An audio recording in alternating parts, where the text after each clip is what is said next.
પોરબંદરના ઉદ્યોગનગર વિસ્તારમાં માનવતાને શરમાવે તેવી ઘટના બની છે. અહીં પાડોશમાં રહેતા એક 12 વર્ષના કિશોરે 4 વર્ષની માસૂમ બાળા પર દુષ્કર્મ આચર્યું હોવાનું પ્રકાશમાં આવ્યું છે. આ ઘટનાને પગલે સમગ્ર પંથકમાં ભારે અરેરાટી ફેલાઈ ગઈ છે.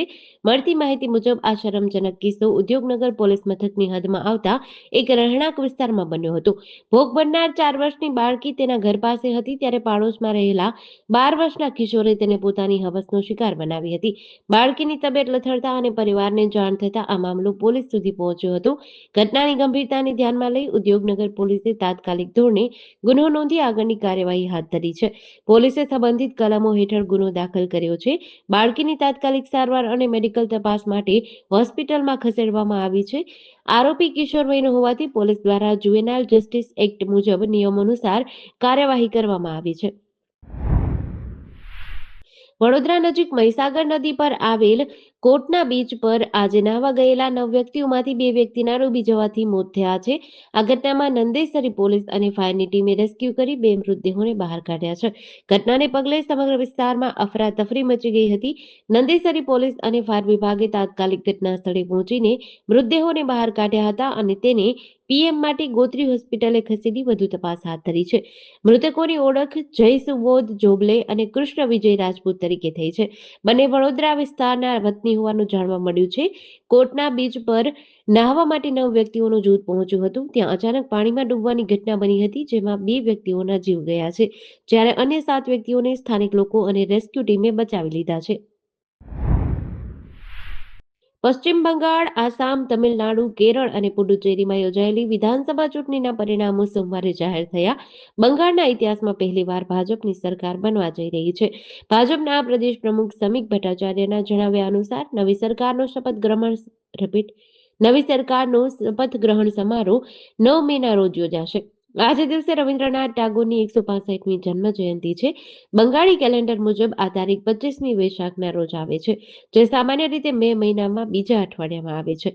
શપથ ગ્રહણ સમારોહમાં કોણ હાજરી આપશે અને કોણ મુખ્યમંત્રી બનશે તેની વિગતો હજુ સુધી જાહેર કરાઈ નથી. આ તરફ તમિલનાડુના મુખ્યમંત્રી સ્ટાલિને રાજીનામું આપી દીધું છે. વિધાનસભા ચૂંટણીમાં તેમની પાર્ટી ડીએમકે 59 બેઠક પર સમેટાઈ ગઈ.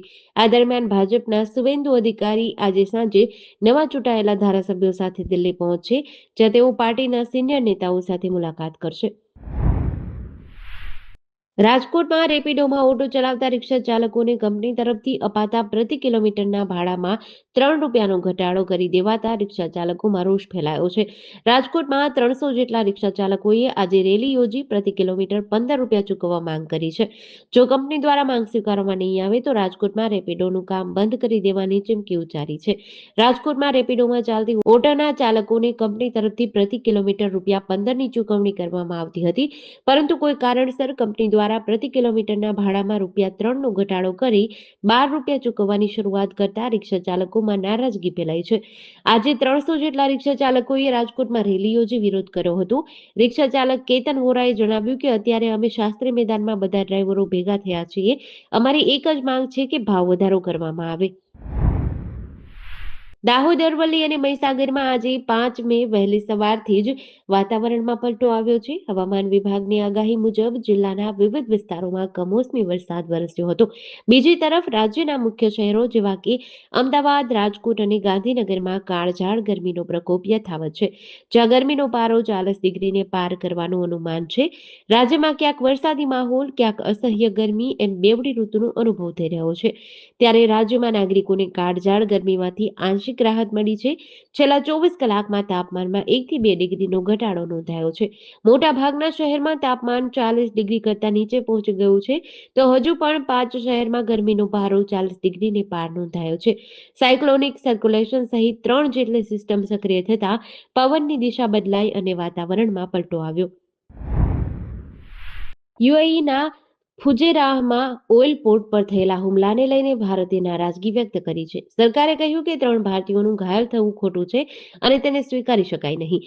ભારતે તમામ પક્ષોને તાત્કાલિક હિંસા બંધ કરવા અને સામાન્ય લોકોને નિશાન ન બનાવવા જણાવ્યું છે. ભારતે કહ્યું કે પરિસ્થિતિને સંભાળવાનો સાચો રસ્તો વાતચીત અને રાજદ્વારી છે, જેથી પશ્ચિમ એશિયામાં શાંતિ અને સ્થિરતા જળવાઈ રહે. ભારતે એમ પણ કહ્યું કે આંતરરાષ્ટ્રીય કાયદા હેઠળ હોર્મુઝ સ્ટ્રેટમાં જહાજોની અવરજવર અવરોધ વિના ચાલુ રહેવી જોઈએ. આ પહેલા યુએઈએ દાવો કર્યો હતો કે હુમલો ઈરાન તરફથી થયો છે. તેઓએ 12 બેલિસ્ટિક મિસાઇલ, 3 ક્રૂઝ મિસાઇલ અને 4 ડ્રોનનો રોકવામાં સફળતા મેળવી છે. જોકે ઈરાને યુએઈના આ આરોપ પર કોઈ જવાબ આપ્યો નથી. પીએમ મોદીએ પણ આ ઘટનાને લઈને પોસ્ટ કરી અને કહ્યું કે સામાન્ય લોકો અને જરૂરી ઇન્ફ્રાસ્ટ્રક્ચરને નિશાન બનાવવું સ્વીકાર્ય નથી. અમદાવાદની લોજિસ્ટિક કંપની દ્વારા અકાશા એરલાઇન્સ કંપની વિરુદ્ધ એરપોર્ટ પોલીસ સ્ટેશનમાં ફરિયાદ નોંધાવી છે. લોજિસ્ટિક કંપની દ્વારા અમદાવાદથી બેંગ્લોર જતી ફ્લાઇટમાં સોના ચાંદીના 7 જેટલા પાર્સલ મોકલવામાં આવ્યા હતા, જેમાંથી ટાઇટન કંપનીના સોના ચાંદીના દાગીનાનું કુલ ₹2,57,50,000ની મત્તા ભરેલું એક પાર્સલ બેંગ્લોર પહોંચ્યું ન હતું. આ બાબતે લોજિસ્ટિક કંપની દ્વારા આકાશ એરલાઇન કંપનીનો સંપર્ક કરતા કોઈ માહિતી આપી ન હતી, જેથી અમદાવાદ એરપોર્ટથી બેંગ્લોર એરપોર્ટ સુધી સોના ચાંદીના દાગીના ભરેલું પાર્સલ કંપનીએ ન પહોંચાડી છેતરપિંડી કરવામાં આવતા લોજિસ્ટિક કંપનીના કર્મચારી દ્વારા અમદાવાદ એરપોર્ટ પોલીસ સ્ટેશનમાં ફરિયાદ નોંધાવી છે. વડોદરા મુંબઈ નેશનલ હાઈવે પર ચિકોદરા ગામ નજીક આપેશ્વર મહાદેવ હોટલના પાર્કિંગમાં સ્ટેટ મોનિટરિંગ સેલની ટીમે દરોડો કર્યો હતો અને કન્ટેનરમાંથી ₹6,90,000ની કિંમતનો વિદેશી દારૂનો જથ્થો ઝડપ્યો છે. પોલીસે પોપકોર્નની આડમાં છુપાવેલો દારૂનો જથ્થો ભરેલા ટ્રક સહિત ₹25,96,000નો મુદ્દામાલ જપ્ત કર્યો છે અને એકની ધરપકડ કરી છે. 3ને વોન્ટેડ જાહેર કર્યા છે. આ મામલે પોલીસે આગળની કાર્યવાહી હાથ ધરી છે. સ્ટેટ મોનિટરિંગ સેલની ટીમને બાતમી મળી હતી કે નેશનલ હાઈવે પર પાર્ક કરાયેલા ટાટા કંપનીના ટ્રક કન્ટેનરમાં ગેરકાયદેસર વિદેશી દારૂનો જથ્થો રાખ્યો છે. જેના આધારે પોલીસે રેડ કરી હતી અને તપાસ દરમિયાન ટ્રક કન્ટેનરમાંથી ₹6,90,000ની કિંમતનું વિદેશી દારૂનો જથ્થો મળી આવ્યો હતો. અમદાવાદ શહેરના અસારવામાં આવેલા બહુમાળી ભવનમાં મકાનના દસ્તાવેજમાં ક્ષતિ કાઢ્યા બાદ ક્ષતિ દૂર કરીને દસ્તાવેજનું કામ કરવા માટે ₹2.5 લાખની લાંચ લેતા સબ રજિસ્ટ્રાર, સિક્કા ઓપરેટર અને એક વચેટીઓ ઝડપાયા છે. એસીબીએ ઝડપાયેલા 3 આરોપી અને એક કરાર આધારિત કર્મચારી સહિત કુલ 4 આરોપીઓ સામે ગુનો નોંધી તપાસ શરૂ કરી છે. અસારવામાં આવેલા બહુમાળી ભવનમાં એક ફરિયાદી મકાનનો દસ્તાવેજ કરવા માટે ગયા હતા. દસ્તાવેજમાં રજિસ્ટ્રારની કચેરીમાં ફરજ બજાવતા સબ રજિસ્ટ્રાર આકાશ દેસાઈએ ક્ષતિ કાઢી હતી. આ ક્ષતિ દૂર કરવા અને કલેક્ટર કચેરીથી સર્ટી વગર કામ કરવા માટે સબ રજિસ્ટ્રારની કચેરીમાં કામ કરતા કોન્ટ્રાક્ટ આધારિત જય આદિવાસીએ ₹2.5 લાખની લાંચ માંગી હતી. ફરિયાદીને લાંચ ન આપવી હોવાથી એસીબીનો સંપર્ક કર્યો હતો. જામનગર નજીક એક રિસોર્ટમાં ગત રવિવારે લાગેલી આગની ઘટના બાદ જામનગર મહાનગરપાલિકા સક્રિય બની છે. મહાનગરપાલિકાએ શહેર અને આસપાસના હાઈવે રોડ પર આવેલી હોટલ, ધાબા અને રેસ્ટોરન્ટમાં ફાયર સેફટી સહિતના નિયમોની કડક તપાસ શરૂ કરી છે. મહાનગરપાલિકાની ફાયર બ્રિગેડ, એસ્ટેટ શાખા, ટીપીડીપી બ્રાન્ચ અને અન્ય સંબંધિત વિભાગોની સંયુક્ત ટીમો દ્વારા આજે વિશાળ ચેકિંગ ડ્રાઈવ હાથ ધરવામાં આવી હતી.